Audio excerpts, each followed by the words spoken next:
यवतमाळ जिल्ह्यातील मारेगाव तालुक्यातील मोंझा गोंडबुरांडा इथं पेसा कायद्याचे उल्लंघन करत सिमेंट रस्त्याच्या कामात मोठ्या प्रमाणात अनियमितता होत असल्याचा आरोप गावकऱ्यांनी केला आहे। मारेगाव तालुक्यातील गोंडबुरांडा गावात सिमेंट रस्त्याच्या कामावरून वाद निर्माण झाला। गावकऱ्यांनी पेसा कायद्याचे उल्लंघन होत असल्याचा आरोप केला असून ग्रामसभेला विश्वासात न घेता काम सुरू केल्याची तक्रार केली आहे। तसेच निकृष्ट दर्जाचे साहित्य वापरल्याचाही आरोप करण्यात आला आहे। ग्रामस्थांनी या प्रकरणी तांत्रिक तपासणी करून ग्रामसभेच्या मंजुरीशिवाय बिल अदा करू नये अशी मागणी करत प्रशासनाला आंदोलनाचा इशारा दिला आहे। परतचं काम बांधकाम चालू असताना मध्यरात्री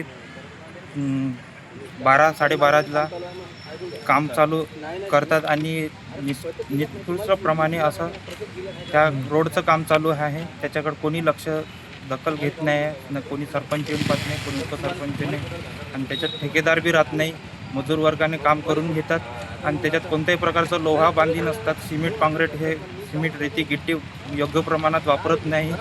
अशा प्रकारे काम चालू आहे ते गोंडबुरांडा वार्ड क्रमांक 2 मध्ये आणि आम्ही आज तक्रार घेऊन मारेगाव पंचायत समितीमध्ये BDO ऑफिसमध्ये येऊन तुमची मागणी काय आहे? मागणी आहे की आम्हाला योग्य प्रमाणे बांधकाम परत करून देण्यात येईल। ठेकेदाराला कारवाई झाली पाहिजे आणि योग्य कोण ठेकेदार आहे ती माहिती झाली पाहिजे। योग्य दराची त्याची किंमत काय आहे ते माहिती नाही, मेजरमेंट काय आहे ते माहीत नाही, कोणी ते जजमेंट कोणी सांगत नाही, कोणी आमचा सरपंच येऊन सांगत नाही काय ते